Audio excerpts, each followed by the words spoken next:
interessante, Inocêncio, porque um satélite, quando é construído e lançado em órbita, ele tem que desempenhar a sua função, né?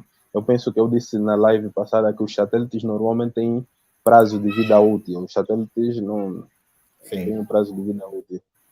No nosso caso, o Angosat 2 tem mais ou menos 15 anos de vida útil. Mas normalmente, quando se estabelece esse tempo de vida útil, há sempre uma margenzinha de manobra, né? E as margens de manobra podem ser para o mais ou para o menos, né? Eu já vou responder a tua pergunta, mas deixa só me esclarecer basicamente essa questão.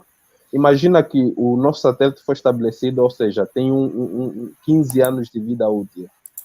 Ele está na sua posição orbital, né, a girar na mesma velocidade que a Terra, de tal sorte que, para nós, né, habitantes da Terra, ao olhar para o satélite, olhamos para o nosso satélite como um ponto fixo, né, porque ele está é um satélite situado na órbita geoestacionária, e nessa órbita os satélites giram à mesma velocidade da Terra, né? A Terra completa leva 24 horas para completar um giro, e um satélite leva 24 horas também para orbitar, para fazer uma órbita completa da Terra. Então, se nós pararmos para analisar, eles viajam à mesma velocidade, né? Em posições diferentes, em lugares diferentes, porque o Angosat 2 é um corpo de menor massa, então vai orbitar o corpo de maior massa, que é a Terra, né? Assim como acontece com a Lua.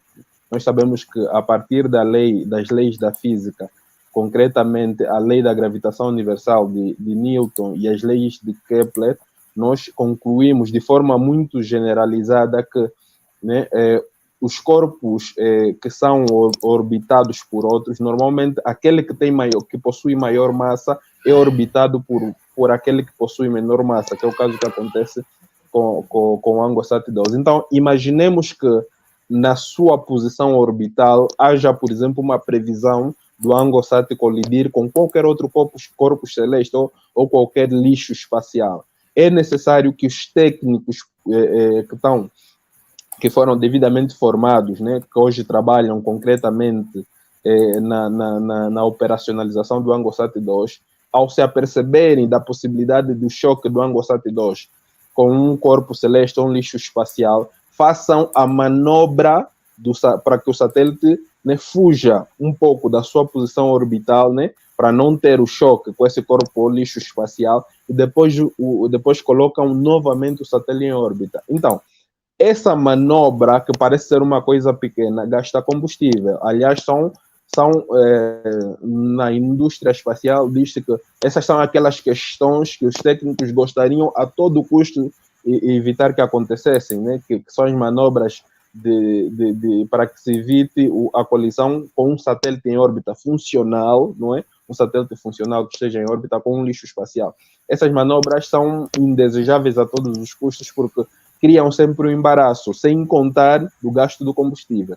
Quando se gasta uma parte do combustível de um satélite, necessariamente está-se a diminuir o tempo de vida útil do satélite, né? Então, se nós estamos a falar de um satélite que tem 15 anos de vida útil, vamos diminuir aí alguns meses ou um ano, tendo em conta essa manobra que fizemos. No nosso caso concreto, agora já respondendo à tua pergunta, enquanto embaixador do programa espacial ou do gabinete de gestão do programa espacial, a minha expectativa é que, durante esses 10 anos, o Angosat tenha autonomia suficiente. Entenda-se aqui a autonomia, não estou a dizer que ele vai, a partir dessa altura, fazer as coisas de forma autônoma, sem controle de nenhum técnico. Não é isso que eu estou a dizer. O que eu estou a dizer a minha expectativa neste período é que o Angosat gera tantas receitas que permita que essa receita financie o nosso programa espacial. Ou seja,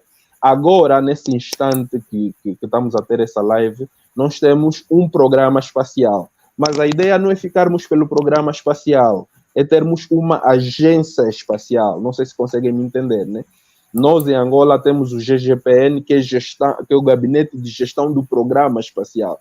Mas se você fizer uma ronda pelo mundo adentro ou pelo mundo afora, você vai reparar que nos outros países não têm propriamente um programa, já passaram da fase do programa e agora são uma agência espacial. Então, o que diferencia o programa de uma agência? É justamente a estrutura que os dois elementos têm. E nós, nesse momento, temos uma estrutura muito pequena, temos apenas um satélite ou um programa. Né? A ideia é que se passe, depois de uma altura, do programa para uma agência devida, né, como se deve. Existem outros países que vão diretamente para a agência, ou seja, não passam a sua gênese, ou seja, ao criarem a ideia de um satélite, criam diretamente uma agência e depois começam a operar na indústria espacial. Nós fizemos de forma diferente, começamos com um programa devidamente elaborado, apoiado, instruído, né, com suporte de técnicos angolanos, para que depois, à medida que o nosso programa vai criando sustentabilidade, vai criando pernas para dar outros passos, vamos evoluir do programa para uma agência. Então, a minha expectativa é que daqui a 10 anos, além do ANGOSAT 2, o ANGE-1, Angola possua mais um satélite, né, para começarmos a ter aí uma sustentabilidade do ponto de vista das nossas necessidades a nível do território nacional e dar resposta também, ou seja, exportar os nossos serviços para os países vizinhos e, através disso, ocuparmos a linha da frente a nível da África e da região na indústria espacial. É verdade que hoje nós já estamos na linha da frente, os nossos técnicos angolanos estão considerados como um dos melhores, né? Estão entre os melhores técnicos da indústria espacial a nível da África.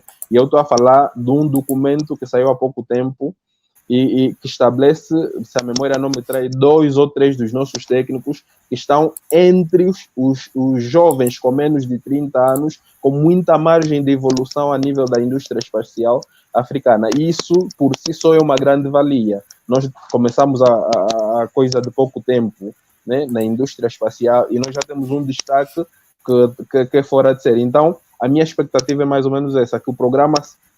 que o nosso programa espacial não só resolve essas questões como garantir a comunicação entre pontos diferentes ou sensoriamento remoto, mas também que projete os nossos técnicos para outros patamares. Nós queremos ver também, daqui a algum tempo, os nossos técnicos ou angolanos, né, nas grandes empresas de produção de satélite, ou pelo menos de estudo ou de produção de conhecimento na área.